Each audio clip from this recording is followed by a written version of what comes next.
like what kind of loan to get, and then what the exit strategy might look like. Depending on what we're gonna do. That's what I like. Let me just log in. All right.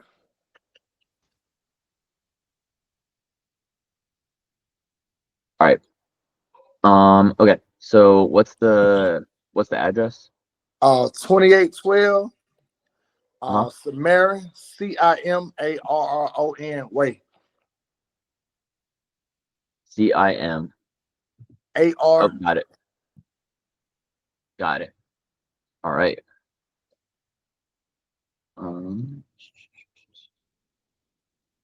Let me pull up my ROI calculator.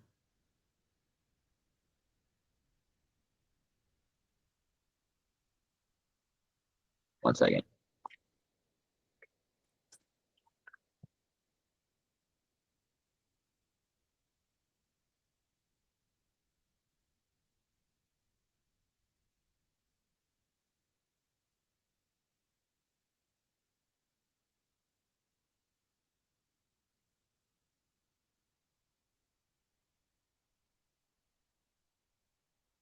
Oh, this ain't bad. I'm looking at ARV around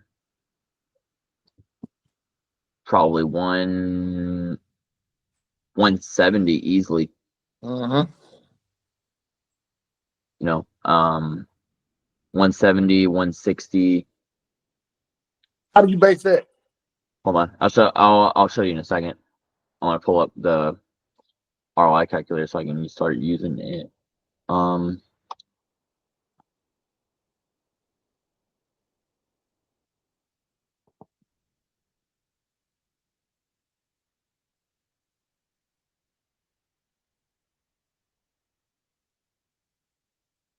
Okay. We'll go ahead and share my screen.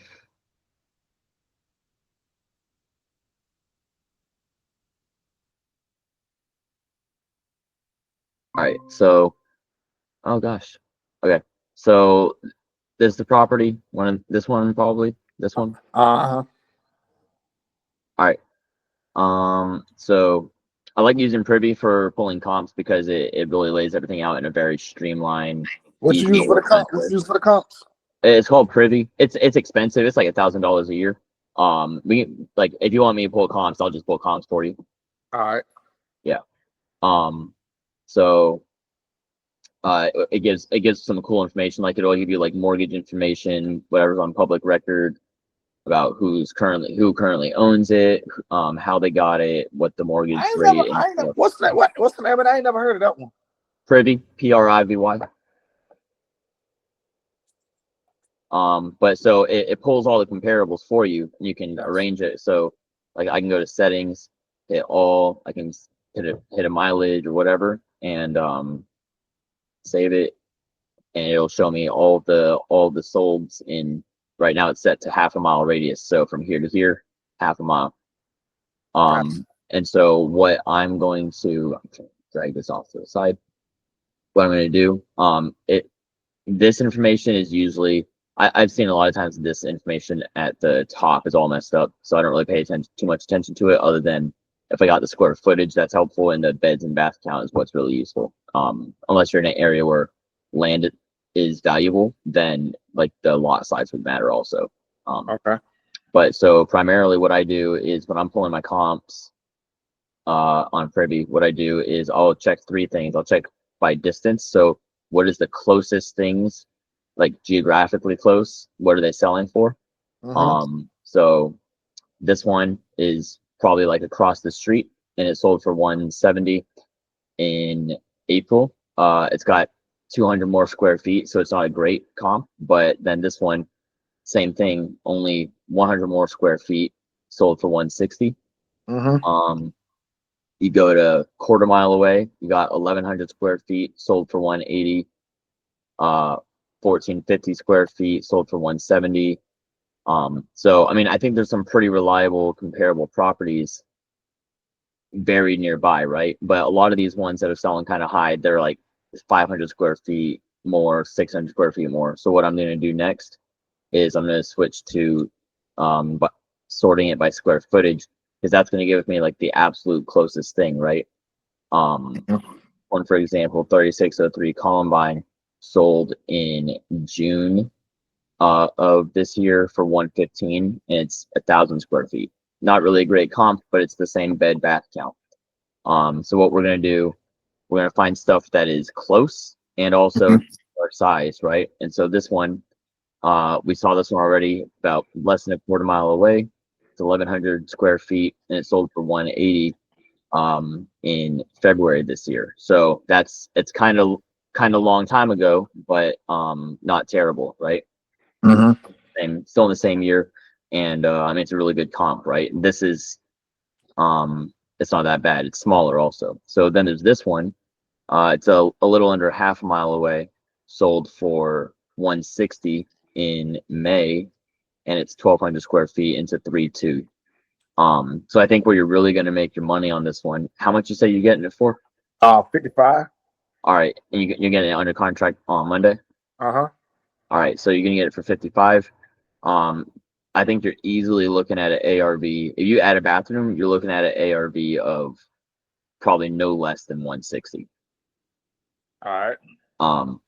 Because I mean that's pretty strongly supported by other like comparable properties. You got by sort of by what sold recently. You got a 3.2 half a mile away that sold for 150. A quarter mile away sold for 160. A quarter mile away sold for 180 with 300 more square feet. So I mean, if you had like a bathroom and a bedroom, you're making a lot of money. Probably what's this, a 4.2? But I don't know how much it will cost to add a bedroom and a bathroom. So I would say like you're gonna make the most bang for your buck is just gonna be adding that bathroom in, and keeping it around like that 1,200. Because I mean, you got some good 1,200 square foot houses here. Let me change the settings here to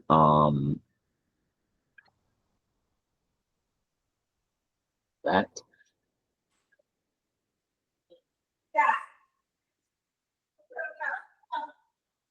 All right, so now we're getting like real close, right? So this one, quarter mile away, 1,283 square feet, 3-bed, 2-bath, sold for 180 in September. This is your strongest comparable right here. And like when I send this to a lender, I'm going to say, hey, this is the value, right? That there's objectively no better comparable property, right? You're barely over a quarter mile away. You're barely over on square footage, 3-bed, 2-bath. The lot size is smaller, so that kind of makes up for the square footage. And it sold for 180 like 2 months ago, right? Even if they came back at like, well, it's 100 more square feet, like, yeah, but scroll down a little bit, you get like this one sold in May for 160. So even at like 6 months ago, things were selling for 160, that are like the exact same size, right? And so what I would say is you really want to add that bathroom in. So that's going to be where you make the most money. So, and there's a lot of money, right? So we're saying ARV is like on the low end 160, and then on the high end 180, right? That's kind of what we're going for. And so what we'll do, we're gonna go to the ROI calculator. This doesn't really matter. Purchase price 55. ARV 160, because you always want to underwrite based on worst case scenario. Estimated rehab, what do you think? Let's say 50, 40 or 50, somewhere around there. 40? Say 50. Yeah, say 50. 40. All right, let's say 50. All right, so most lenders are going to see this purchase price and this amount of rehab, and they're going to say, okay, this is it's what basically it's like a significant rehab. It's a high amount of like stuff that needs fixed, and they're basing it entirely off of like the percent of the purchase price, right? And so because the rehab is basically the same amount as the purchase price, they're going to look at that and say, okay, they're going to want somebody that has like a higher level of experience doing renovations, to be in charge of this, right? So okay, so we've got ARV, we've got estimated rehab. Now this doesn't make sense. Okay, so what you're probably going to look at is if you get 90% of the purchase price and you get 100% of your renovation covered. Okay, let's say 80% of purchase price just because of the like amount of rehab, and you don't have any HUDs of your own right now, and Mm-hmm. so lenders will look at that and be like, maybe not, right? Now we could partner on it, and we might be able to get that back up to 90. That wouldn't be too bad. So let's say 90% of purchase price, 100% of rehab, because that's normal. So we're looking at a loan amount of probably 100,000, How much? probably a total loan amount of 100,000. And that's going to be or no, it's going to be like 90,000. Mm-hmm. The estimated monthly payment, if we're getting an interest rate of 11%, estimated monthly payment is going to be about 824, 830. All right, and then you change this number here. I always estimate 6 months for a full flip from like purchase to sale. So we're going to estimate 6 months of holding costs. So that's going to be around $5,000 of like interest payments that you end up paying. Now what I have down here, Gator loan, private money loan, whatever. This is for if it get like for the property on Rose Lane and the property indicator, and some of my other stuff, I'm getting private money lenders to come in and cover my down payment, closing costs, some of my holding costs. And that's where their loan goes. And so these are expensive. These are like flat rate. Like I was telling you about my lender on Rose Lane, where I'm paying him on like a monthly basis, or I'm paying him like interest per month, right? And so his stuff would go over here. It's like 4% times freaking, or it's 4% monthly or 6% monthly or something. So it'd be like 72% for however many months. And that's why on Rose Lane, I want to refinance super quick, because I'm paying on his, I'm paying like this much, right? I'm paying like a ton. Whereas on the first position, I'm only paying like 11%. And so, but for this one, since we aren't at the point of aiming for private money yet, we haven't kind of got that far into it. We're gonna skip this, and so you're looking at a loan balance of roughly 90,000. You're looking at about $5,000 of holding costs. Closing costs are gonna be I always guesstimate around 5,000. It's kind of hard to know for sure what the closing costs are going to be. I kind of use 5,000 as like a rule. And if I'm wrong, then I'm wrong. But it gives me like a baseline, right? And so this side kind of tells you how much money you're going to make. So on this one, it's going to take your total loan balance, which is around 90,000, and that's just like the hard money lender. The estimated value at the end of the day, which is around 160, because we're going to add a bathroom. Okay. You're at like a really good loan to value on the ARV. Like, I mean, you could totally bring in a private money lender on this and they'd be pretty safe.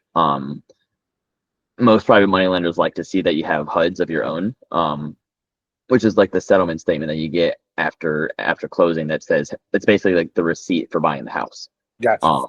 And they like to see that when they're lending to people that's kind of how you show your experience, is like, this is the HUD that says I bought the house. This is the HUD that says I sold the house.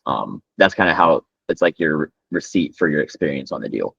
And so the more of those you have, the more comfortable private lenders are with lending to you. Yes. And so your gross profit, which is basically just like ARV minus costs, is looking at 55,000. And then you have your holding costs, or sorry, your closing costs on the sale, which that varies. It depends on how much you're paying your agent. It depends on if you're splitting closing costs with the buyer or not. but I can adjust this equation to kind of reflect things to some extent. You kind of just always estimate 3% of whatever the ARV is. And so like here we have ARV is 160, 3% of that, that's your closing costs on a sale. Agent commission is going to be another, again, this depends on who you use to sell. So like I have an agent that does 1% on the seller side and 2.5% on the buyer side. So we can make this 0.035, which cuts that like in half almost. And then your holding costs, which is down here, that's the month, just like the monthly interest payments. I haven't found a good way to like magically account for utilities. But just assume there's gonna be like, call it $600 worth of utilities in there, right? Depending on the size of the house, depending on what time of year it is. Like in the winter, I mean, you probably don't even need to be running heat, right, while you're working. So I mean, you probably get out pretty cheap on electricity and water. So I mean, it might be like $100 a month total, right? But you never know. So you can throw in a fake number in here to guesstimate, but it's not really helpful. So you're looking at probably making around 40 grand on this house. Okay. What if I decided to rent and refi it? So if you were going to keep it and rent it out, so we're going to go back to Privy, and we're going to look at rental comps. So you can probably we'll probably rent it out for 1,500. There's stuff listed between 1.4 and 1.6K. So I would say if you wanted to rent it out fast, you'd list it at like 1.4, and if you wanted to hold out, you'd list it at like 1.5, 1.6. 1.6 is a little farther away. It's like half a mile away, so it might be a different neighborhood. But 1.4 is like super solid. I think that's good. That's a good number though. Okay. Yeah. And that 1.4 is also I mean 1.4 is like right in between like the same square footage. So like you got 1,300 listed at 1.4, you got 1,100 listed at 1.4. So yeah, I'd say you're pretty solid at 1.4. So I'm gonna go back here. Estimated rent is 1,400.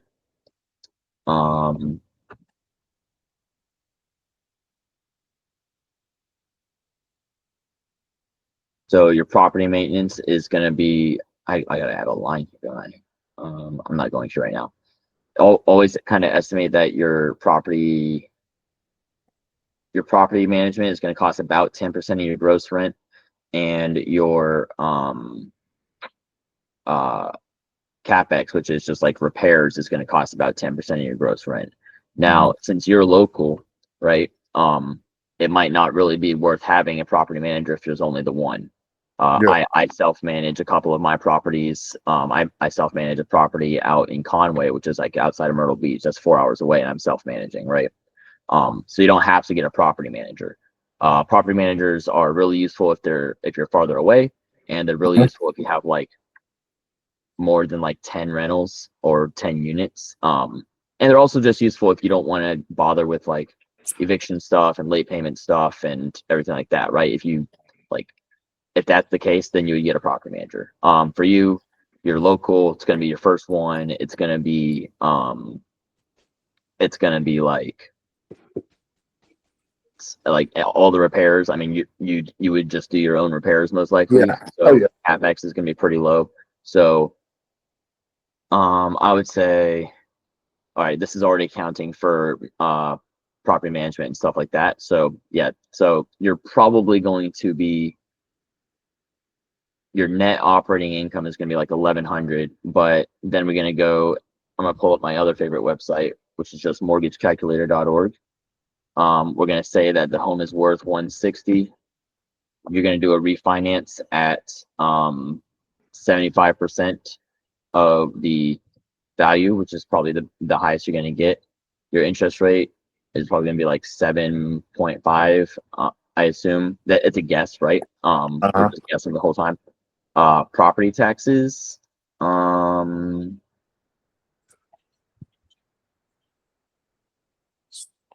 that spreadsheet you got a copy of that? Yeah. Can you share that with me?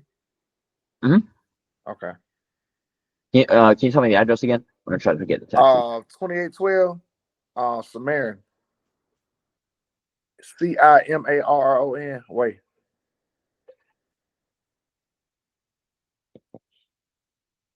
All right, so I like going to Zillow for the taxes because it's a little easier. I just paid taxes on one of my properties in Richmond County today, so we can also just go to the county website to find out what taxes are. Um, it looks like taxes for this year was 1,200. Yeah. And so we're gonna put 1,300 in because they always kind of go up. There's no PMI. That's for retail home buyers. Home insurance. Probably 2,000. Because I think I got a policy for like 2,000 on a similar size house this year. And there's no HOA. So I'm gonna hit calculate. Your monthly payment is going to be about 1,100 if you max out the loan. So here's the thing. So if your monthly payment, that's your principal, your interest, your taxes, and your insurance, you're looking at 1,114. So you're not going to be making a ton of money if you max out your loan. Now, like I said, your loan amount when you buy it, like you're only going to owe about 90K. So what happens? We're at a loan amount of 120, right? So let's say you don't max it out. Let's say I only want to pull out the money I put in, maybe a little more. So we go down to $100,000 instead, right? The home value becomes irrelevant. We're looking at a loan amount of 100,000. Now you're probably making about 150 a month, because this became 975. Whoops. This one became 975. The PITI is the monthly payment. So yeah, you're at that point you're making about 150 a month. You've probably pulled out like 10K. So you've made an extra 10K on top of everything. And then you're able to roll that down payment and profit and all that into like whatever the next rental is. Gotcha. Okay. So I mean that's basically what this would look like. Now, if you got private money, let's say you got a private money lender to come in for the down payment.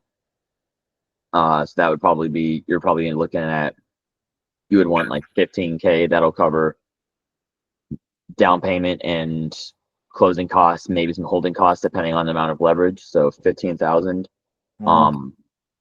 You're probably looking, whoops, $15. Just kidding. That is going to make your cash out refinance less effective because instead of pulling out like 10K, you're probably going to just end up refinancing them out. But you'll still end up with like almost no cash flow, but breaking even. And since you're not paying a manager and you're doing your own repairs, you'll probably, if nothing else, you'll still be taking advantage of like principal pay down. And you'll have that cash flow. You can increase rent every year by like $25 until it starts catching up to itself. And you've still basically got into it with no money down, right? Yeah. Which is the main thing. Gotcha. Okay. So for this one specifically, because the cash flow would be kind of tight, from experience, it's not fun having a property that breaks even and that's it. Yeah. So I don't know that I would keep it as a long-term rental with a maxed out loan amount. Now what I would do if I had the 15K sitting around, I wouldn't even get a private money lender. 15K is a pretty small number. No, I got that sitting around. Yeah. Yeah. So I would say I wouldn't even get the private money lender. I would just leave them out of it. And then I would do my refinance. I would take $150 a month on a house like this. You're hitting like $2,000 a year almost. Maybe more. You make this 1,450. I would say that why is this broken?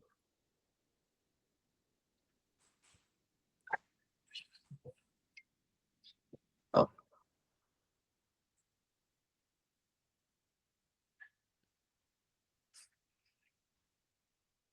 There we go. You're still sitting at like an 11% cash on cash return, which is not bad, especially for a single family home. And because you're in the position of having all the skills and knowledge needed to do the repairs yourself, it's not like it wouldn't be hard to keep the property up, right? No. So I mean, it could be a good rental. Let me see. Let's look at what are other things renting for on Zillow, because Zillow gives you different answers than Privy does sometimes.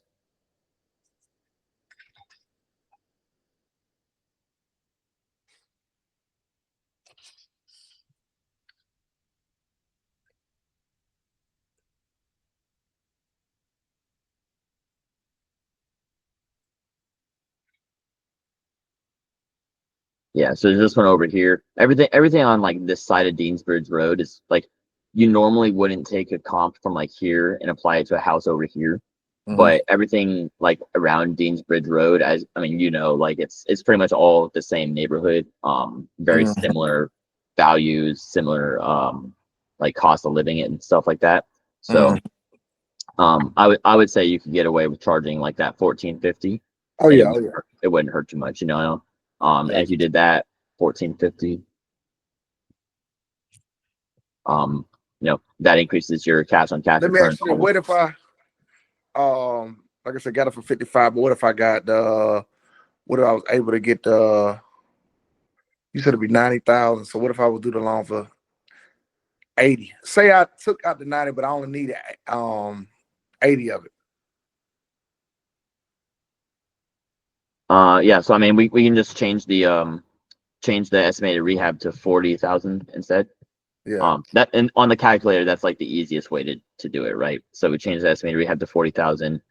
You take 10K off of the loan amount, so now it's 80,000. The that doesn't affect the rent income that much, but what it would do is it would give you 10K more from the refinance. So if you only spent 30 instead of or you spent 40K on the reno instead of 50, you made it into a 3-2 and you got everything done, and then you refinanced it. What it would do if you kept the exact same loan amount for the after the refinance, you would end up with 10K more in your pocket, basically. So I mean, Gotcha. and so like that's your profit, right? So you get into it, you get all your money back out of it that you put in, and you also pulled out like 10 to 20K of profit that you can then roll into like the next one. Gotcha. So Okay. that would be like your cash out from the cash out refinance. Gotcha. And All right. so I can help you. So I have a great lender for the first position part of it. And I mean, I'm like their favorite dude right now. Like they just cut my rate and my points and everything. So I can definitely help you with either way. I can help you with getting the loan for this portion, like the renovation and stuff. At the 80-90% purchase price and 100% of reno. All right. I can help with that. And then if you do decide to keep it as a rental, which it would be a good rental, right? It would be a great flip, but it would be a good rental. I would say I can also help you with like that loan at the end of the day. So I can help you with like the whole stack. Okay. Okay. Yeah. Bet. I'm ready. Let's Awesome, do it. man. Yeah. Cool. So you get it under contract. I'll get in touch with um my lender All right. and make sure that we're able to get everything together. I'll send you all the stuff that they're going to ask for, like the scope of work and what format they want it in and stuff. Gotcha. And I mean, these guys move pretty quick, so they can close pretty fast after they got escrow open. Yes, sir. So All awesome, right. cool. Let me stop sharing. Yeah, send me that. Yeah, send me that. I like the way you got the layout for that calculator. That's nice. Mhm. What format is it in? It's just Excel. Okay, yeah, send me that. I like that. Okay. Yeah. I had sent it to. I had sent you the one for like Rose Lane. It's the same thing. Let me check. I But thought. I'll send you this one that I just made. And then you'll have it. So make a copy. Um, Cimarron Way.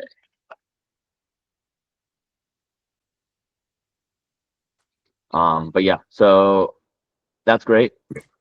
I will send this to you. I have another call that I'm supposed to hop on real quick, but Okay, brother. Appreciate it. I'll send you this. I'll text you the numbers that I want in that duplex. All right. As far as like what offer I'm gonna make, and Okay. then on that other one that you sent me too. All right. And Sound good.